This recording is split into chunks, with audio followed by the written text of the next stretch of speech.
Hey Windsor, welcome to another look behind the sign with your local Realtor broker, Stephanie Ahlstedt with Manor Realty.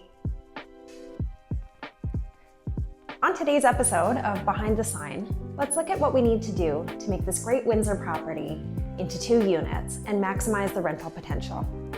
So whether you're an investor and you want to maximize the amount of rent you can get by creating 2 units, maybe you're a home buyer and just want to rent out the basement to supplement your mortgage payments. Or maybe you're a multi-generational family and have family members living with you, but they also want their own space. So let's explore the upstairs, which will be the main floor unit. Now when you walk in, you've got either your formal dining room or this could also be your living room.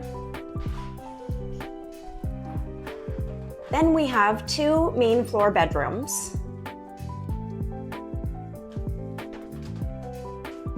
and a 4-piece bathroom.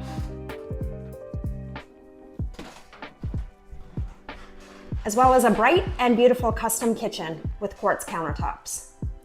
Now in order to separate this from the downstairs unit, you'd want to add a locking door here just off the kitchen. And I'll show you how you can make this into a shared back door a little bit later, so that both the upstairs and downstairs can access the parking and the backyard easily. But first, what about laundry? Another consideration is that you'll need to put laundry upstairs. So where can we set up this laundry? Well, my thoughts are that you would be able to utilize this linen closet over here by the bathroom.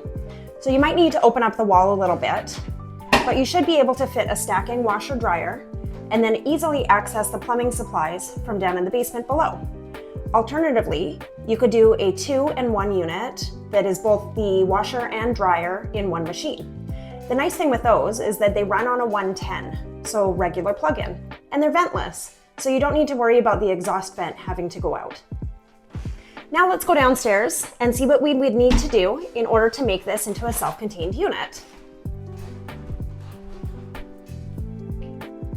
Okay, so if you remember, we talked about putting a door at the top of the stairs, just off the kitchen, to separate the upper unit. Now down at the bottom of the stairs, if we do another locking door, this will be for the downstairs unit. So both the upper and the lower can come in the back door. Upper will turn to the left when they come in the door, unlock, and access their unit. And then the lower can walk down the stairs, unlock their door at the bottom of the stairs, and gain private access to their unit.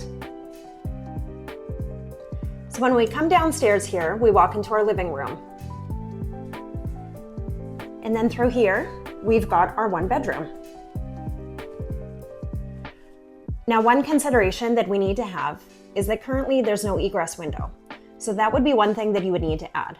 Self-contained units need to have 2 points of egress. So your main door would be your first point, and then you need to have a second point of egress on the opposite side of the unit. That point would be here in the bedroom. So how do we accomplish that? A company would come in and they would dig a well and cut into the foundation in order to put an appropriate sized egress window here. All right, so how do we add a kitchen to this unit? Let's go have a look at the laundry room. So as you can see, when this basement was finished off, they very thoughtfully put into consideration where you could put a second kitchen. So currently, the laundry is just right here. But if you look in this space where the furnace is, there's plenty of room. So what I would do is I would open up this section of the wall just right here. I would put your laundry in there, and then you can run the plumbing supplies up through the ceiling and back down. And then you've got all of that space that's left just right here for your kitchen. You also have a 200 amp electrical panel that allows for plenty of room for the additional 220 that you would need for the dryer upstairs if you went with a washer dryer setup. You'll also need another 220 for the second stove downstairs here. You'll also find a very spacious, newly renovated, tiled, 4-piece bath just off of what would be your newly created kitchen.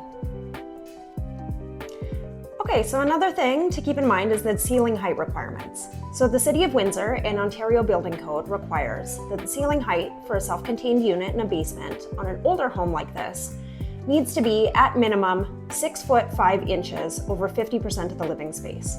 our ceiling height in this particular house is right around that 7 foot tall.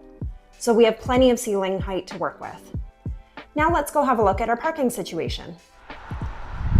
So the City of Windsor will require that you have an off-street parking spot for each of the 2 units. So as you can see here, we've got plenty of parking for that. So this particular property does offer a lot of potential to be able to create those 2 units. Make sure that you consult with the City of Windsor on the specifics of whether your particular property would be allowed to be made into 2 units. And they'll be able to give you the exact requirements to be able to do that. Typically, they're going to require drawings and blueprints from a BCIN, and it may require some retrofit, such as fireproofing in between the units, in order to make it a fully legal, self-contained additional dwelling unit through the city. So if you're interested in this particular property, or just looking for a property in general to be able to maximize your rental potential, I'd love to hear from you, and I'd love to work with you to find your perfect property to suit your needs. Thanks for spending some time with me behind the sign. If you have any questions about this topic or any other topics that I've covered, don't hesitate to get in touch. I'm Stephanie Ahlstedt with Manor Realty, and this is Behind the Sign.